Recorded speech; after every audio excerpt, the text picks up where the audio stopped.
Pengenaan kalung jabatan guru besar. Rektor dan Ketua Senat dipersilakan naik ke atas panggung dan menempati posisi yang telah ditentukan. Profesor Dr.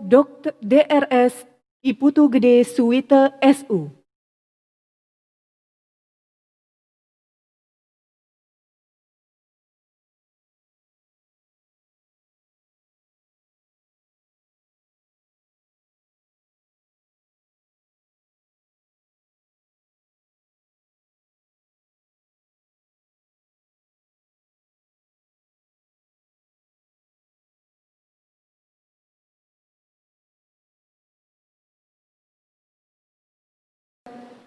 Profesor Dr. DRS Iputu Gede Suwite SU dengan judul orasi Bali dalam dunia maritim, diaspora perdagangan dan silang budaya abad 17-19.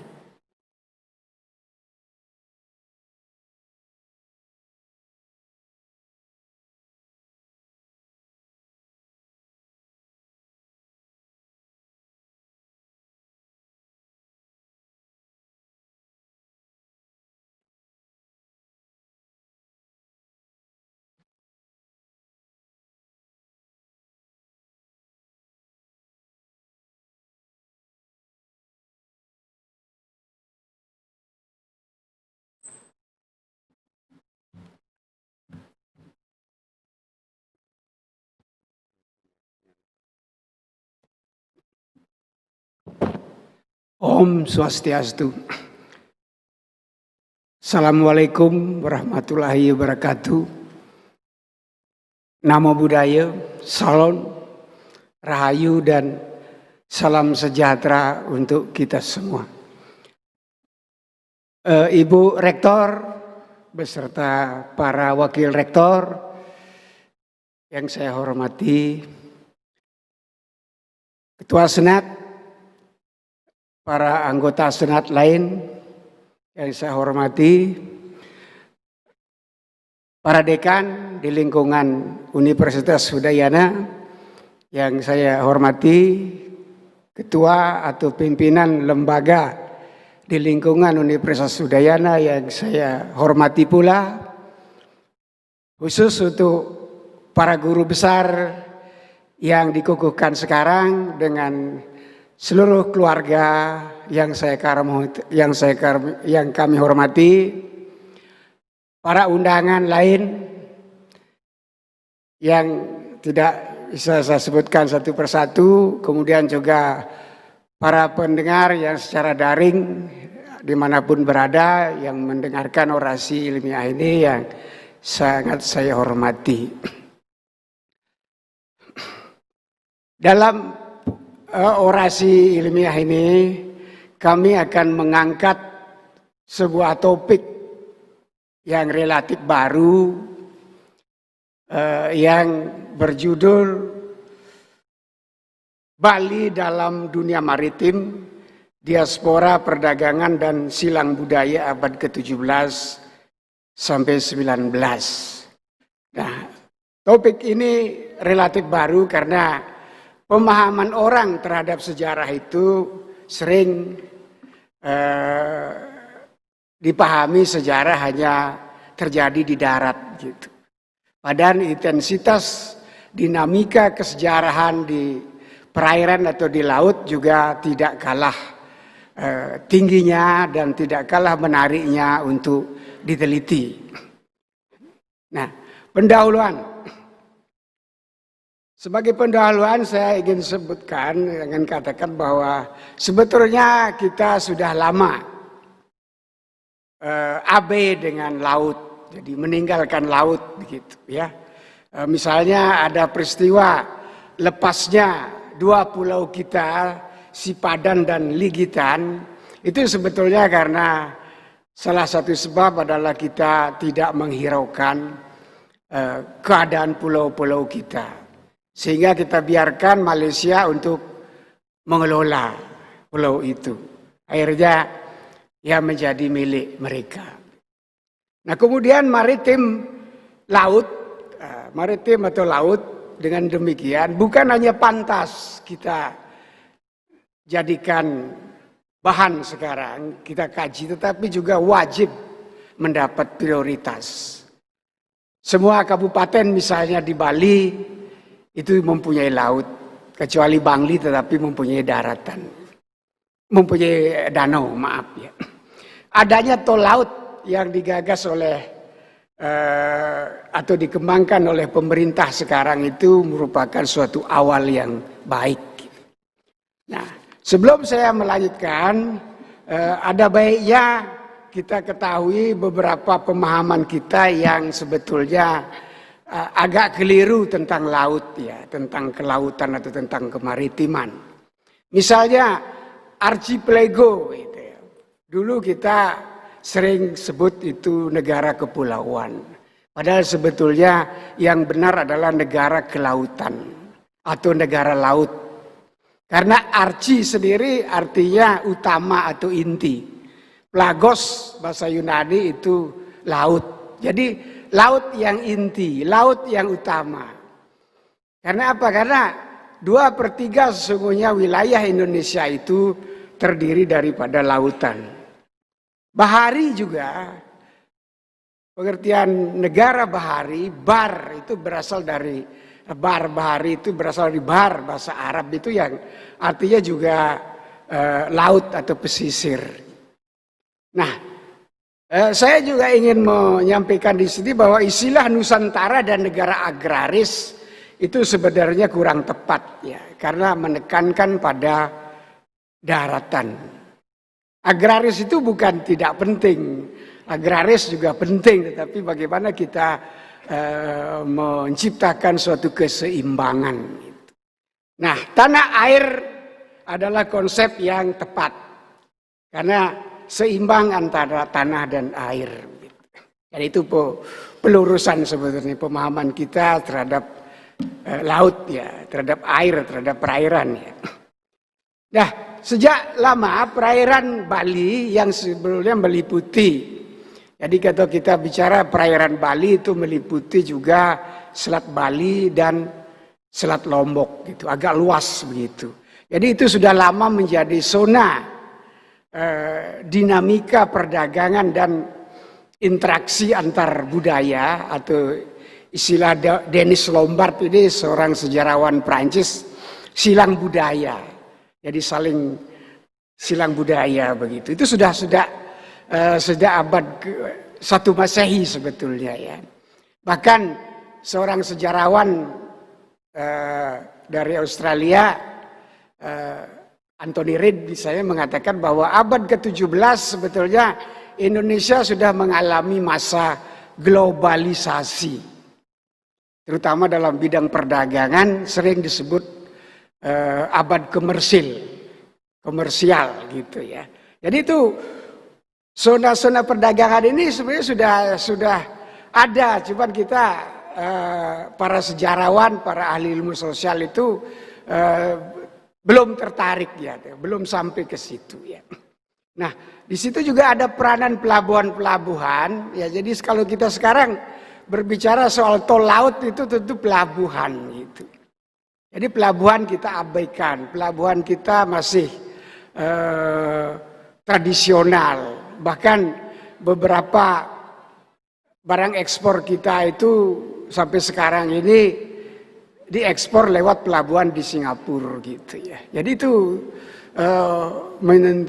indikasi bahwa pelabuhan-pelabuhan yang ada di perairan Indonesia itu belum kita garap secara maksimal gitu ya. Nah, kemudian barang dagangan sudah sejak lama kita sudah punya barang-barang komersial gitu ya. Kalau sekarang misalnya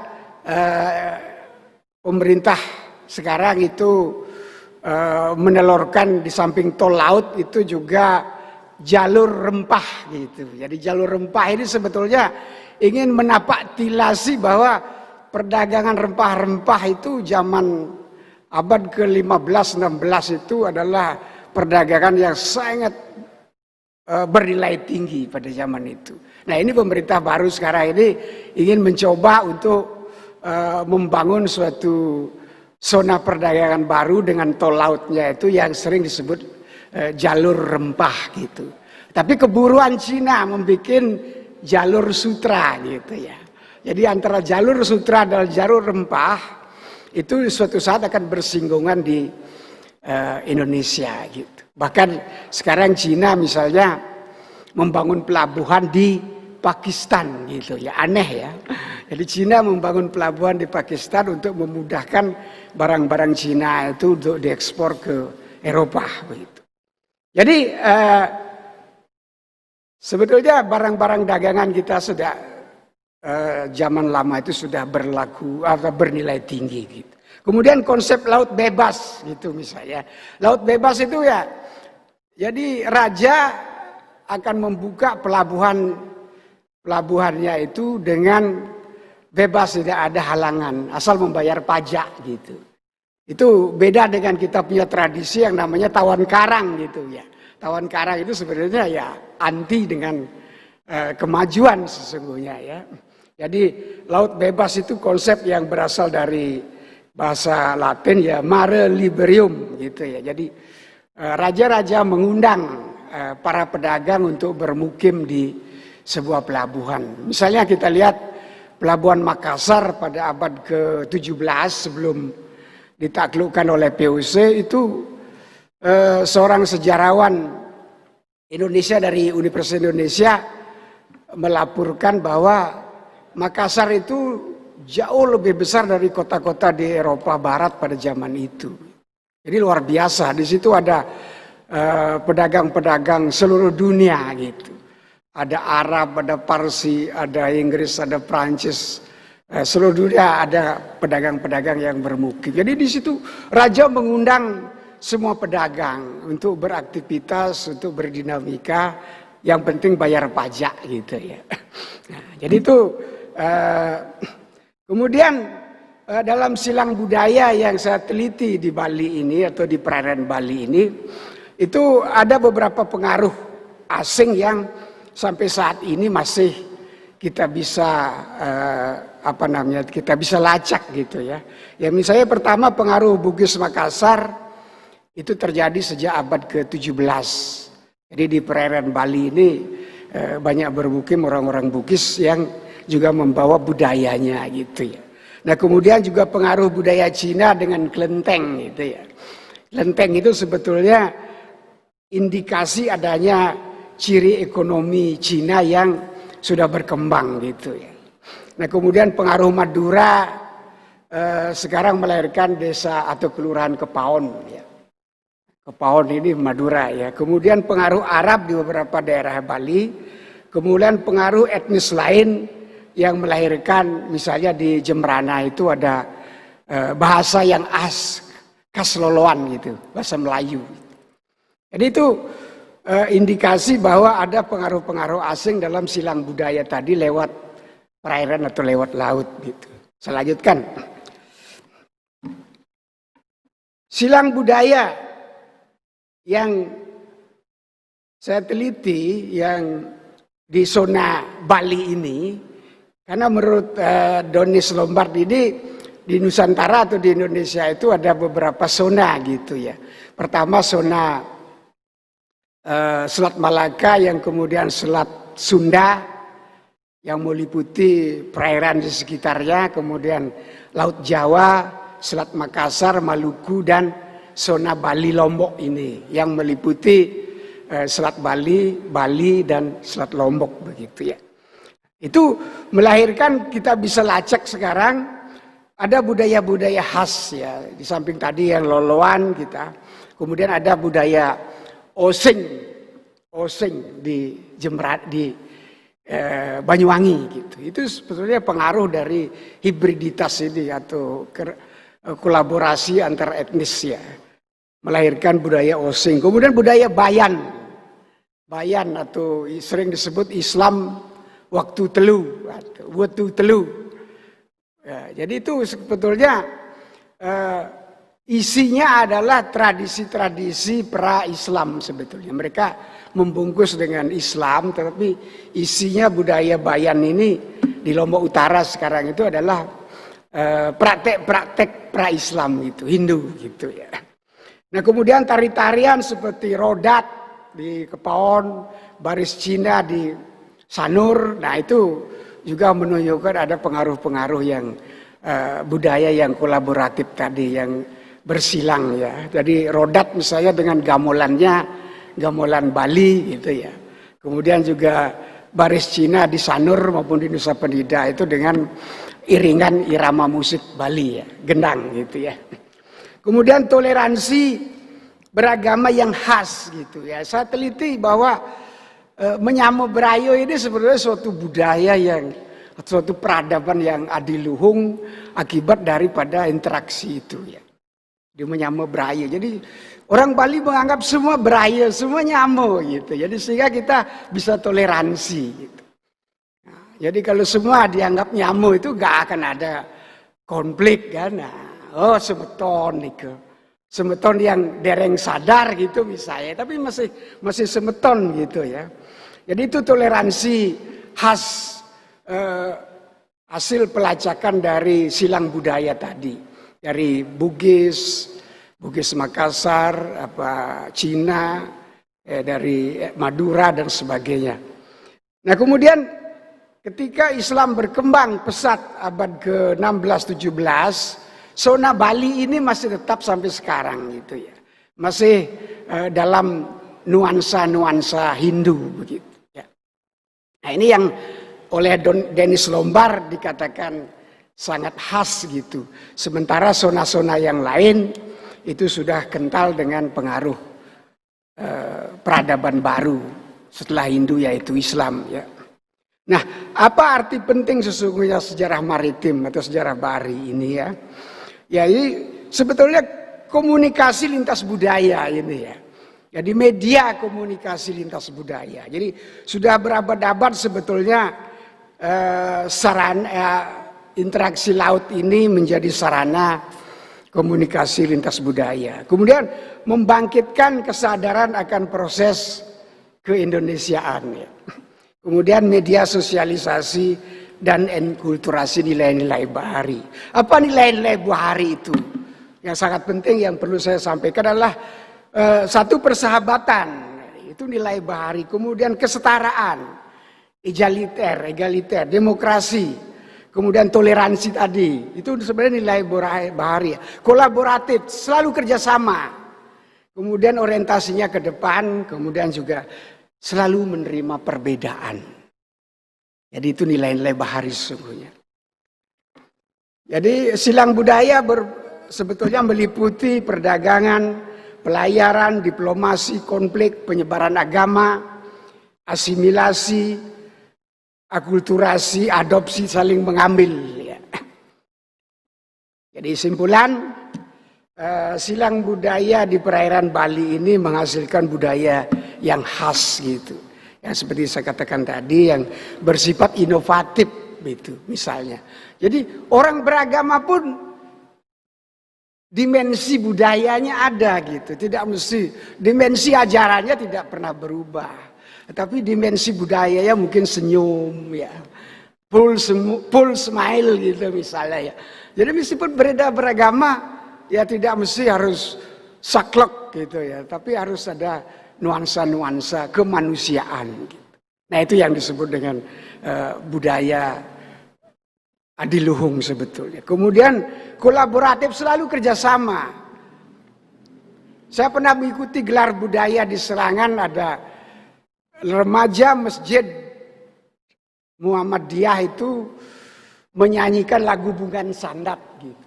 Nah, coba lihat, pakai musiknya mereka gitu, tapi lagunya lagu Bungan Sandat gitu. Jadi saya sebagai peneliti budaya itu mau nangis gitu. Oh beginilah Bali ini sesungguhnya. Jadi kerjasama ini. Jadi semua semeton, semua nyambung, tidak ada musuh gitu ya. Kemudian asimilasi, jadi sudah bercampur. Jadi sebelum saya menutup pidato ini, izinkanlah secara khusus saya menyampaikan terima kasih yang sebanyak-banyaknya kepada Ibu Rektor dan staf khususnya WR1 yang neken usulan-usulan saya sehingga bisa lancar gitu. Kemudian juga ketua senat dan anggota senat khususnya yang membidangi komisi guru besar gitu. Jadi tanpa beliau mungkin saya tidak bisa berdiri di sini. Nah, kemudian dekan Fakultas Ilmu Budaya, baik yang baru maupun yang lama, dekan terdahulu yang sangat membantu kelancaran usulan. Demikian juga Senat Fakultas Ilmu Budaya, Prodi, Ketua Prodi, dosen-dosen Prodi atas kerjasamanya selama ini. Nah, kemudian juga yang ingin saya sampaikan, meskipun ini kesempatan terakhir, hadirin mungkin sudah capek gitu ya. Guru-guru saya dari tingkat sekolah dasar, SD Ungasan di sebelah atas, kemudian SMP Negeri 1 Denpasar, kemudian guru-guru saya juga di SPG, sekarang SPG sudah tidak ada, sudah dilebur menjadi SMA 7 kalau tidak salah. Kemudian guru-guru saya, dosen saya di Fakultas Sastra dulu, belum namanya Ilmu Budaya, saya sampai tingkat sarjana muda. Kemudian saya melanjutkan guru-guru saya di Fakultas Sastra dan Kebudayaan Universitas Gadjah Mada, kemudian di Fakultas Pasca Sarjana Universitas Gadjah Mada, dan kemudian program kajian budaya Universitas Udayana yang direkturnya Ibu Rektor sekarang ini. Jadi itu tanpa beliau-beliau semua tentu saya tidak bisa berdiri di sini, bisa menyandang gelar guru besar. Ya, tidak lupa juga saya berterima kasih kepada pemerintah Indonesia, khususnya Menteri Pendidikan dan Kebudayaan yang memberikan saya kesempatan untuk menyandang guru besar ini. Nah, kemudian keluarga saya, terutama istri saya dan anak saya yang tekun, yang mendampingi saya selama menempuh pendidikan S3 selama 9,5 tahun gitu. Sudah hampir putus asa, sudah hampir pensiun begitu kata Pak Dewo tadi, hampir-hampir umur kita sama gitu. Tapi masih bisa saya lolos jadi guru besar. Jadi dengan demikian anak dan istri saya ucapkan terima kasih yang sebanyak-banyaknya. Kemudian bapak dan ibu kandung saya almarhum, sayang beliau sudah tidak bisa menyaksikan anaknya bisa sampai derajat yang tertinggi. Kemudian bapak dan ibu mertua saya di Gel-Gel, Kelungkung, terima kasih karena selalu beliau mendoakan saya. Jadi akhir kata, maafkan kalau ada yang tidak berkenan, saya tutup dengan Pramo Santi. Om Santi Santi Santi.